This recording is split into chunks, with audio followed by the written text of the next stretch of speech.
काल मी सांगितलं भ्रष्टाचाराचे आरोप आमच्यावरती करतायत. छगन भुजबळांना जेलमध्ये टाकणारे हेच देवेंद्र फडणवीस. त्यांना तर काय झालं माहित आहे मला. जेव्हा आले तेव्हा मला बरा वाटायचा, माणूस चांगला वाटायचा. आतापर्यंत बरा होता.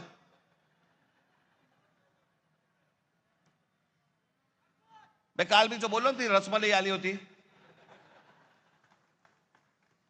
तो सांगतोय की मुंबईचा आणि महाराष्ट्राचा काही संबंध नाहीये, हे स्वतः सांगतोय.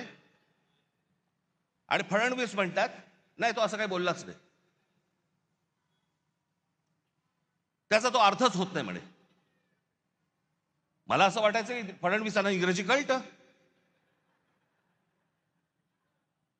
पण कसं आहे, खोटं बोलत राहायचं. त्यांना वाटतं ह्याच्यातनं लोकांना वाटेल की बाबा नाही, खोट्याचं खरं करता येतं. नाही होणार. आता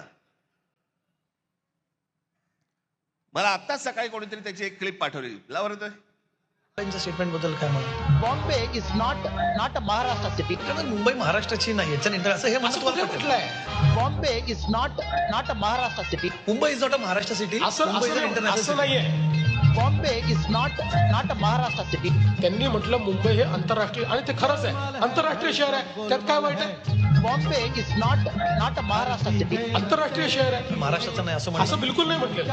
Bombay is not a Maharashtra city. त्याचं वाक्य आहे. नाही, तसं त्याचा अर्थच नाही. Bombay is not a Maharashtra city. CM साहेब त्यांचं तो बोलतोय खाली की मुंबई महाराष्ट्राची नाही म्हणून नाही. तो असं बोललाच नाही म्हणे. त्याचा म्हणे तो अर्थच होत नाही. किती खोटं बोलायचं, काही मर्यादा.